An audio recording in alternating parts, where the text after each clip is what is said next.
Well, let's see. I got to get my phone straightened up here so I can actually. Oh, just a bit.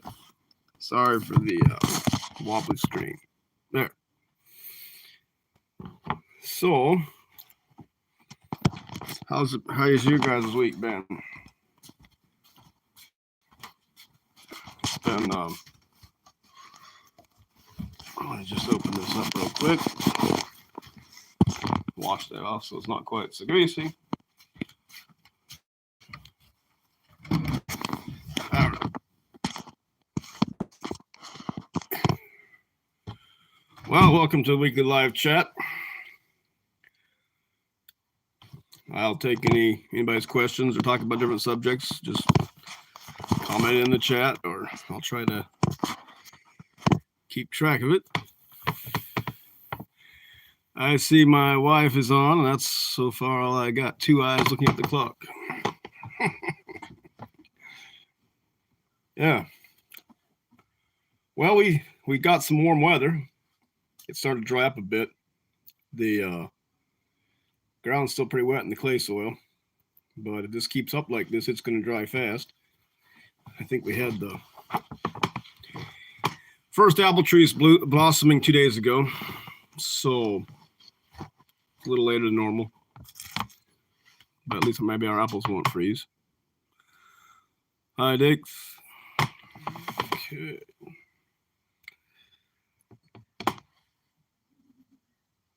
So any questions you got to ask?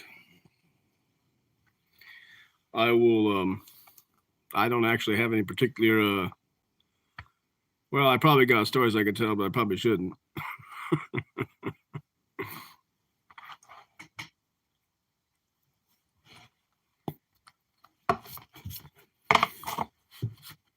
Yeah, I was thinking, I really would like to start a northern seed company or co-op where people can get together and either sell or trade or share their seeds that are suited to northern climates. And I was talking to a friend in Maine about it, and he's got some seeds and I've got some seeds, but neither of us have that many. But if we could get enough other growers together, maybe 4 or 5 people, and had different varieties, we could put it into one catalog and then try to sell it. And it'd have to be short season varieties that do well in the north. Yeah, it's I think it's a good idea to focus, at least have a company that focuses purely on northern varieties. There's a lot of heirloom companies, but a lot of them they don't specifically focus on the north. They're more suited for exotic, and so we could say exotic varieties don't always do well in the north. They don't always taste good. I personally think that some of the varieties, just because they're old doesn't mean they're good.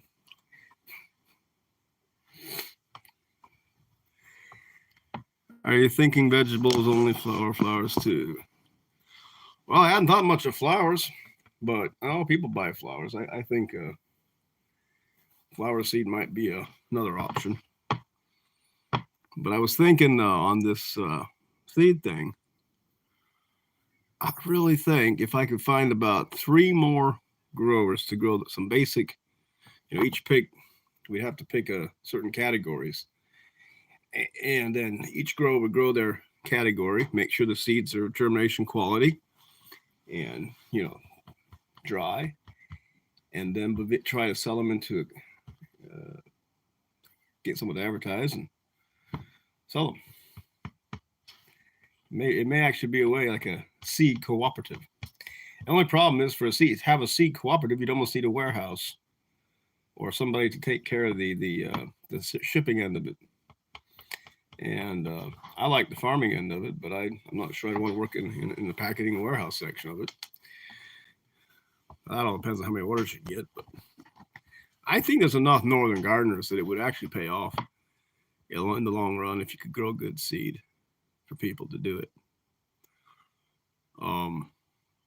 This year I lost a lot of my big lots of seed when the house fire burned, but I've got sweet corn, green beans, tobacco seed,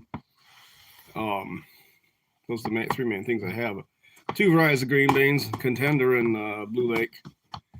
And then I've got Fisher's Best, Fisher's Sweet. Hey, Dix, which one was that? Do you know? Fisher's Earliest Sweet corn. And we have about a half a bucket full of seed. And that was some good sweet corn. It did well in the north. It was a quick bearing, and I thought the crop had failed, and I was like, oh, it's too late, ain't gonna make nothing. We ain't gonna get the crop from this, so I just let it go, didn't even weed it. And then all at once those corn stalks shut up right over the grass, and they bore pretty heavy. The beans I hadn't weeded or cultivated, it was quite a surprise, or putting manure on it. So yeah, I think seems like it's a fast-growing, hardy variety, and the worms didn't seem to bother that much. Now, some of them really sweet varieties, worms get on them and they really go after them. But we had last year our worm population was very low. I mean, I didn't spray the cabbage once last year. There was almost no cabbage butterflies, almost no skipper moths. Didn't see a single monarch butterfly here. What is this? Leftover coffee. Might be a little hot. Coffee. Oh, she bring me my coffee. Yeah, I still got some coffee here, but yeah, it's hot.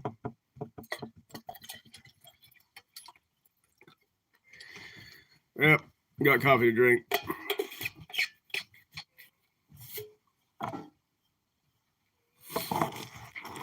That's one thing. We should figure out a replacement for coffee that works in the north. Or find a plant that would you could produce. I know people do dandelions, and I bought dandelion coffee before, but something about the dandelion coffee, it seemed like whenever I used it, it'd do good for a few days, and my kidneys would start to hurt a bit. What are you doing? Showing off my sweet potato sprouts. Okay. She wants sweet potatoes. We're going to try it again this year. Last year, it seemed like I planted them, and those worms got them. I planted them too late the year before. We just got small sweet potatoes. Didn't get very big. They got size of little like skinny fingerlings.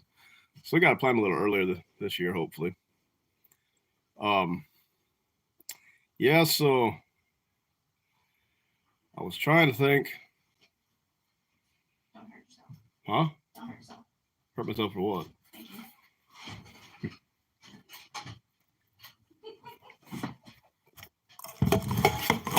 Boy. Let's see. Okay, I don't see nobody on yet.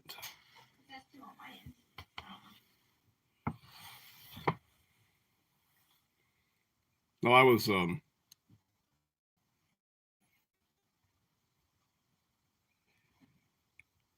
seems like this year is unusual. Again, we're having our wind patterns. They've switched in the last couple of years. Instead of coming out of northwest like usual, we're getting a lot out of the southeast. And my brother mentioned that in Nebraska, in parts of Nebraska, usually don't rain that much. You're getting lots and lots of rain. California's getting a lot of rain, and the lakes and the rivers were filling up. Lots of snow in the Sierras. And it was really, really a lot of moisture going across. And usually the El Nino currents circle up into the north and they come down, and then our wind circles through Canada and comes down over us. Well, this year, the last winter too, especially after that volcano blew off at Hongatonga, Hawaii, the wind currents flipped, and they started running across the U.S. Instead of going up the coast and circling around down through Canada, they started going across the U.S., which changed the whole wind current map. And it was right after that volcano that happened. I think there was, I said, about 10-15 minutes that the ash went into the stratosphere. That definitely affected our wind. Wind currents are often, I feel that they're brought about by heat and cold, and it cooled the north down. So because of that, it flipped the current. It will flip back eventually if it doesn't keep having more volcanoes. But we had, I noticed we had a lot of fire smoke for the last week. We've had so much smoke, it was blocking the sun. It's coming out of Canada, the northwestern part of Canada. Lots on fire, and there's lots and lots of fires up there. And you could see the mini ice age. We are in the mini ice age. The mini ice age in Europe. There was 3 years that all crops failed. I mean, you got to think for grain to fail, it's got to be really cold. Wheat, spelts, corn, oats, barley. They had 3 years in Europe, twice in history that I know that they had to get so cold that all the crops failed. And both those cold snaps coincide with volcanic eruption, huge volcanic eruptions that block the sun. The Black Death, right at that time of the Black Death, there was the first famine that started from the crop failures, and then the Black Death went through. And they say in some places it wiped out over half the population of each area. And that means large numbers of open fallow fields, and then and obviously pests can get out of control whenever people aren't around. And then people started raiding because they were hungry, and the next thing you have unrest and lots of trouble. Invest in manure and cold frames, people. Well, do you really think until we see a big volcano blow off, I don't know if we're in that much trouble yet. But if anything, I would hope that we can still raise our crops. Yeah, well, we got manure. Cold frames? We got 2 greenhouses. That will help. I kind of like the I was thinking I need to get a hold of somebody who's got fava bean seeds or has grown fava beans. I only tasted them once. I've grown them before, but I don't have any seed of them. And it seems like that was a common bean up in the north at one time in like Scandinavia. Yeah, she says you can buy fava beans on Etsy, but the problem is I don't know. I would like to have a variety that's someone could if anybody could verify what variety is good for the north. I'm pretty sure they all are. I don't really know. They say in the south you can plant them in the fall and they grow all winter, so they're a cold hardy bean. But personally, I don't know much about them. I just like to try them out and see if they fix nitrogen like most beans do, they'd be good for the soil. And if you can plant your beans with your corn, then it'll fix nitrogen for the corn, and that way the corn will have more nitrogen. Corn is a heavy feeding crop, and if you don't have manure or nitrogen, it won't do as good. I'm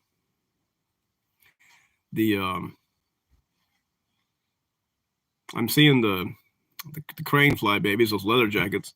I've been weeding for neighbors, and I'm seeing them again this year. This is now the 3rd year. I'm seeing them in large numbers in wet soil. And I need to find a remedy to kill these things, because when you plant, and there's a lot of them maggot looking, they're like between a 1/2 inch and 3/4 inch long, and they eat pretty much every plant from the roots up.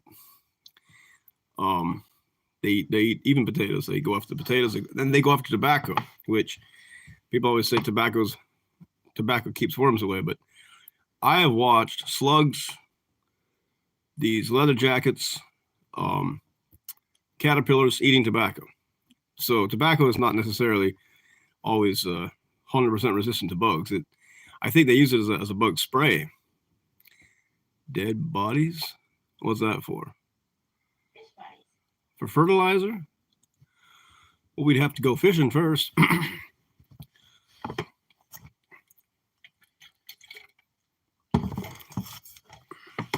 There was in my mind, it seems like when we're thinking about survival and living off, being self-sufficient, the basic crops, we rely heavily on potatoes. We eat more potatoes probably than any other food. So every day we have potatoes, and the potatoes grow well in the north. And so far, we have been able to have good crops of potatoes, but I would like to try to start growing grain of some kind. Preferably, I want to try different kinds and see which one is more suited to this climate.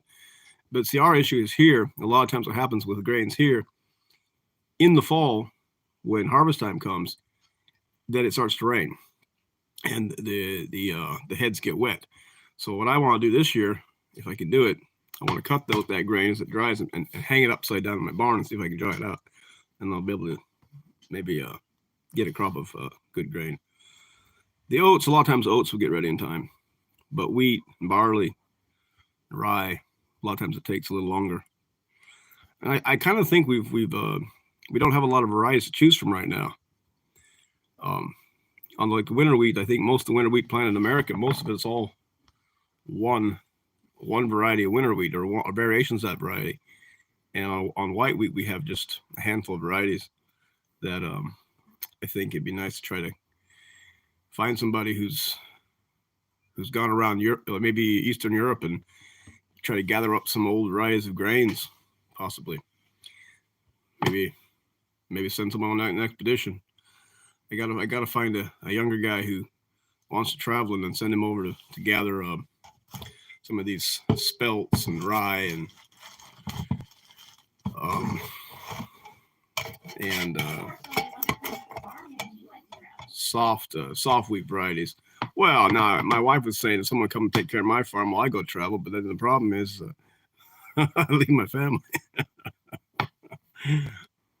I'd be willing to buy a seed from somebody that had it. Because it'd be a really sad thing if all at once we couldn't get our seed. At this point, we still can go and buy it, the basic varieties from the elevator. But there's not a lot of people growing grain, not small grains, and especially the more. I had this one.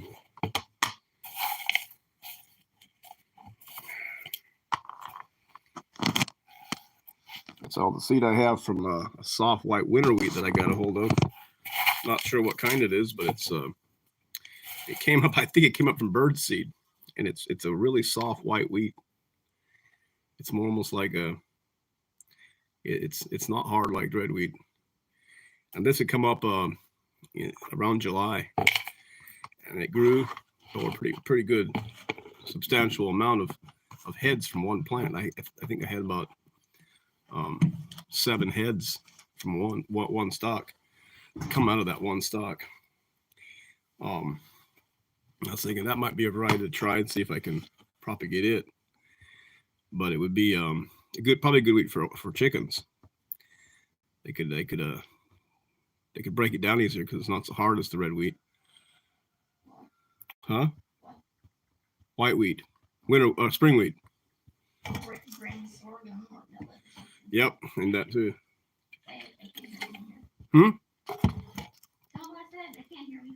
We'll say it right in the chat if you wanna.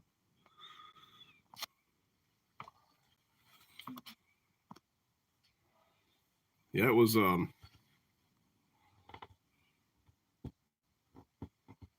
I think that types of fava beans. You probably just looked up on the internet. Yeah, I don't know. Sometimes the Google just tries to tell you what it wants to sell you. Unless somebody has some knowledge on fava beans, it's kind of.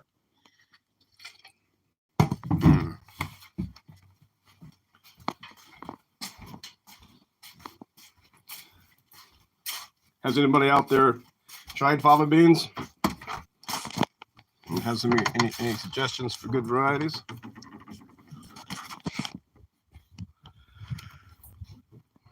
We got a beautiful day today. Neighbors gave my wife a flower basket.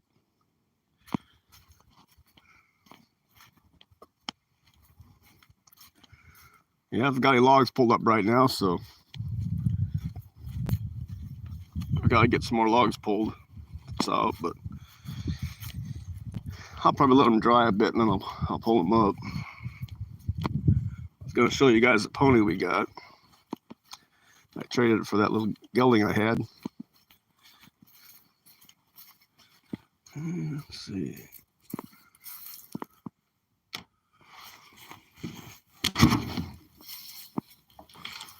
She's got slipper feet.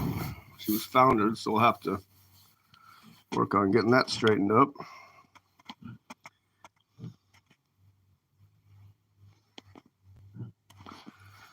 I should be able to fix that.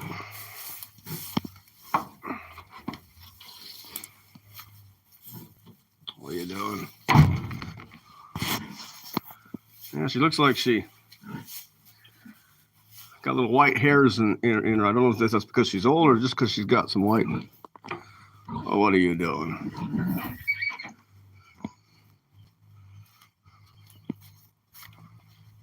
Well, we had our first apple trees blooming 2 days ago starting.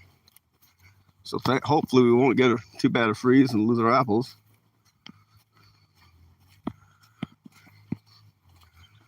Looks like two of the trees are blooming pretty heavy. We got 4 more up here to go. And my crab apple looks beautiful, like The crab apple's blooming. It's going to take you guys down the greenhouse. See how the plants are doing. I get a water. I don't want to water them on live stream, but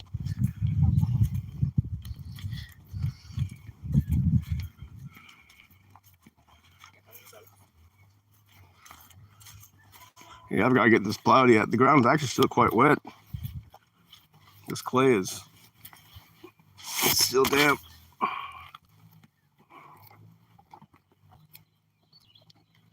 Yeah, it's pretty wet still. But what happens a lot of times in the clay, all at once, it will go from real wet to real hard and dry. And if you don't plow it before it dries out, then it gets as hard as a rock.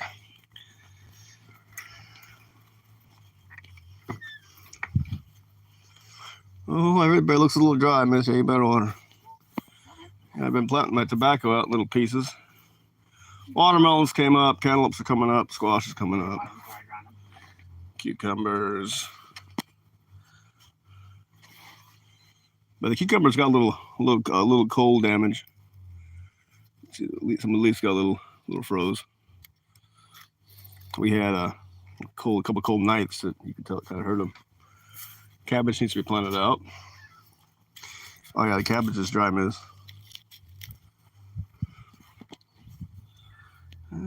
Tobacco's looking decent. That one's planted too thick. Here's the last project. See a chocolate bell coming up again. A couple more peppers in there. That's some white pines I started last year. Huh? I got 3 carnations. Those are pumpkins, and those are my green beans. And that's your wheat kernel. My 1 wheat kernel. That's all. I just sneaked one. Well, it's fine. We'll, yeah, it looks like the weather today, it looks like it's going to get real warm still. Yeah, it's warming up a little bit by every hour. We'll probably have possibly go up into the 80s. I don't know. Some are saying that, but we'll find out. I'm going to get out of the sun so I can see the screen if anybody says anything.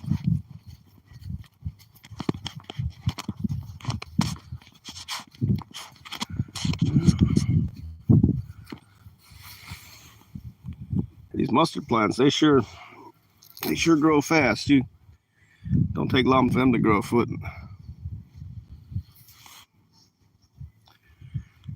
Mustard and dandelions.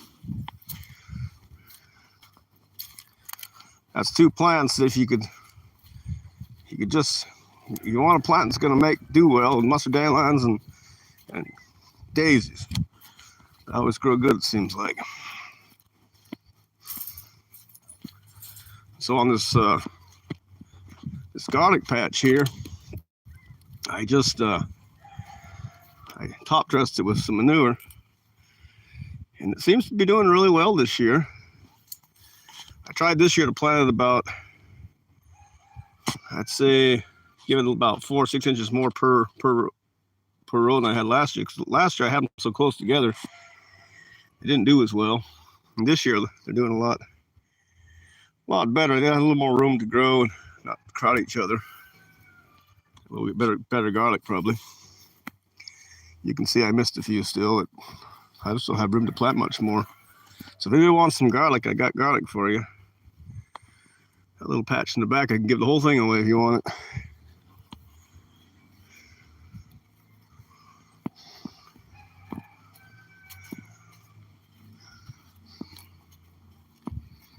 So I still haven't cleaned up all my mess back here. This is what I worked on. Part of this couple of days I worked on this addition. Built these stairs. I still need to splice these two together like this. I did. When I splice them, I just take and put the 2x6s on, and then screw them on top and bottom. Same on that side. I won't need to do that here and over there yet.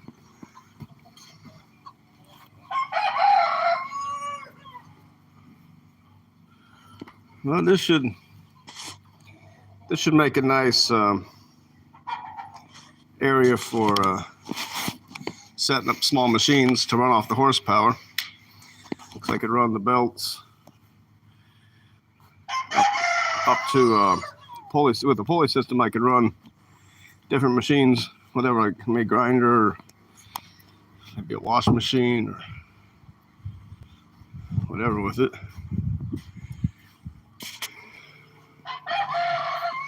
That's the braking system for the horsepower. This is the as it spins, these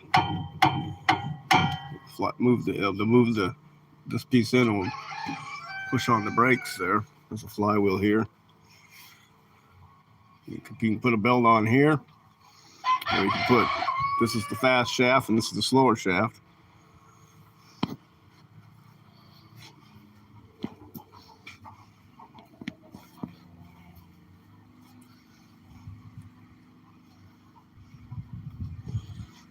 I found one of the neighbors had a metal wheelbarrow wheel. I got it for $10. I thought, well, if I get a flat, that's one wheel that won't go flat. So I don't like flat tires. They're always a one thing that I'm just not very fond of.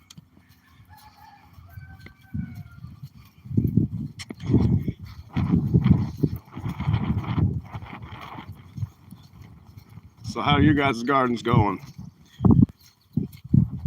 If anybody wants to do a live chat with me, let me know. I wouldn't mind if anybody's interested, just drop me a message and put you on a live chat. We can talk about stuff. I've got there's probably a variety of subjects I could talk about. Sometimes it's hard to decide what to talk about when there's nobody to talk to.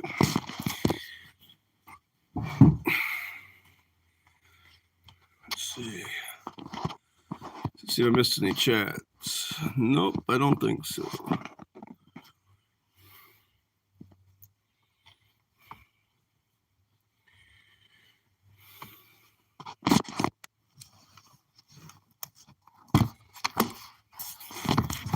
Like I said,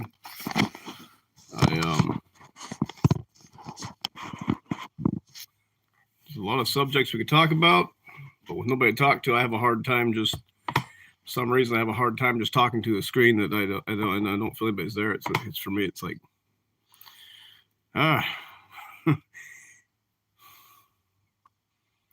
it's probably the fact that if you're talking to somebody, you feel like they're there, and it's easier to talk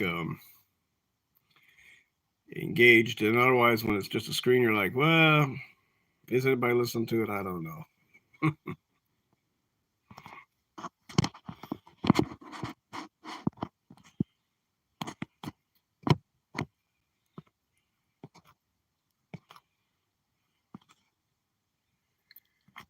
Let's see.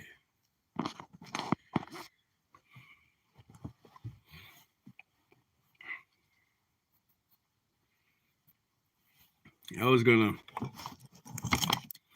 show you guys.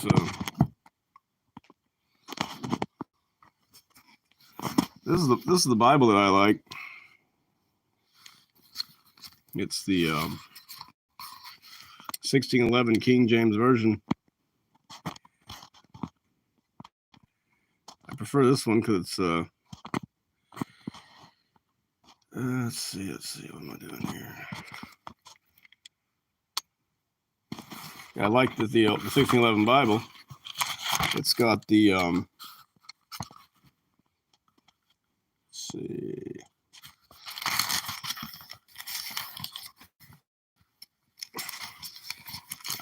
Where is it now? There's a little bit of history up here up front, and then oh my, yeah.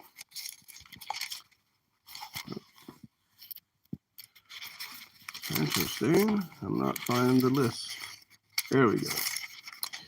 Okay, so this one it shows all the books, how they're lined up. It's got the Old Testament, the Apocrypha, and the New Testament.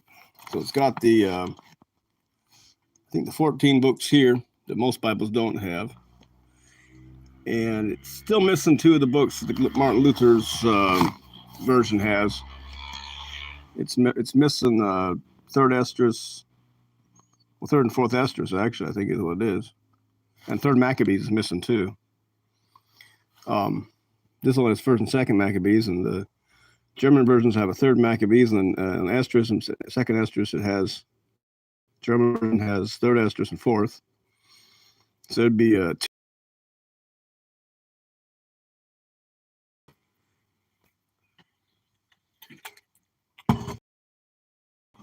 If nobody has any questions, I might wants to have a live chat with me.